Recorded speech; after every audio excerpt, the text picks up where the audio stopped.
Qui donc réparera l'âme des amants tristes? Très bonne question, monsieur Ferré. Pas Jacques Brel en tout cas, c'est sûr. Qui donc réparera l'âme des amants tristes? Personne.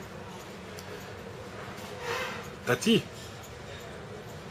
Non, je pense pas, non. Ah non, je crois pas, non. Pas dans ce film-là en tout cas. Non.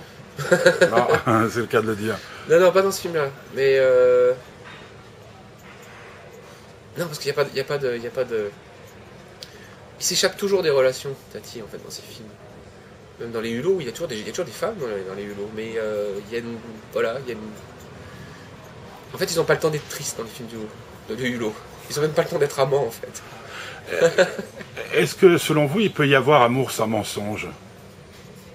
Oui, oui, oui. Ah oui, je suis convaincu de ça, oui. Moi, je l'espère, en tout cas, sinon c'est complètement désespéré. Oui, oui.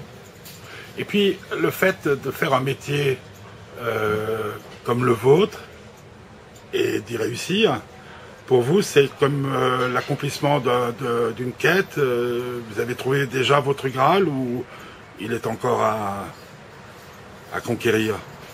Oui, mais en fait, moi j'étais très frustré pendant pas mal d'années justement en voulant montrer des films d'animation, en fabriquer des films d'animation.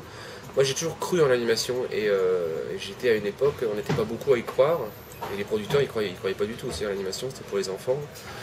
Et je suis assez content en fait d'avoir quand même fait deux films qui sont dans des registres assez différents et puis qui permettent de prouver que peut-être j'avais raison du coup, et que effectivement l'animation c'est un art complet et que c'est pas un art mineur du tout. Qu'est-ce que votre travail vous apporte le plus? La sérénité, l'espoir, la jubilation? Alors surtout pas la sérénité. Surtout pas la sérénité. La sérénité quand le film est sorti et que ça a été reçu par le public et que ça a bien fonctionné et qu'il y a eu un contact. Mais sur la fabrication, non, il n'y a aucune sérénité, c'est le contraire. C'est vraiment... tout le monde dit, oui, mais pour être animateur, faire ce travail-là, c'est un travail de patience, il faut être patient. Et je suis la personne la moins patiente de la Terre. Donc, il faut être obstiné, je pense. Je pense que c'est plus de l'obstination. C'est vraiment de l'obstination. Parce que on travaille avec le temps, il faut passer son temps, c'est ça. On attend un train qui arrive jamais. Et donc, c'est plus de l'obstination, c'est ça. On reste assis, on y croit. Mais la jubilation, il y en a quand même de temps en temps. La jubilation, il y en a. La jubilation en tant que telle, non. Non, il n'y a pas vraiment de jubilation.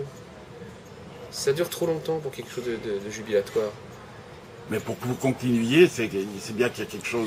Il y avait de la jubilation quand je commençais l'animation. Ouais. Les premières fois où j'ai animé des personnages, ouais. Là c'était jubilatoire. Après ça, ça devient trop gros. C'est vraiment une usine à gaz, hein, un studio d'animation. Donc la jubilation, la jubilation, c'est quand vraiment, effectivement, voilà, on fait la couverture de Télérama avec un dessin du film. Ça c'est vraiment jubilatoire du coup. Parce que je pense que pour tous les gens qui ont bossé sur le film aussi, c'est de se dire on a gagné quelque chose. Là, il y a quelque chose qui est en train de se passer. Il y a peut-être quelque chose qui est en train de se passer, c'est dans la perception de l'animation. Depuis ces 10 dernières années, il se passe quand même pas mal de choses à ce niveau-là. Venant de France, je veux dire, il y a quand même pas mal de choses qui sont faites. Et un regard sur l'animation qui est maintenant vraiment un regard qui est axé sur un public adulte. Et il y a 15 ans... personne n'aurait parié qu'un film qui raconte l'histoire d'une jeune iranienne en noir et blanc, un public pour adultes, mais c'était complètement infaisable, impensable à une époque. Et donc dire que ça a fait 1,5 million d'entrées, là c'est effectivement...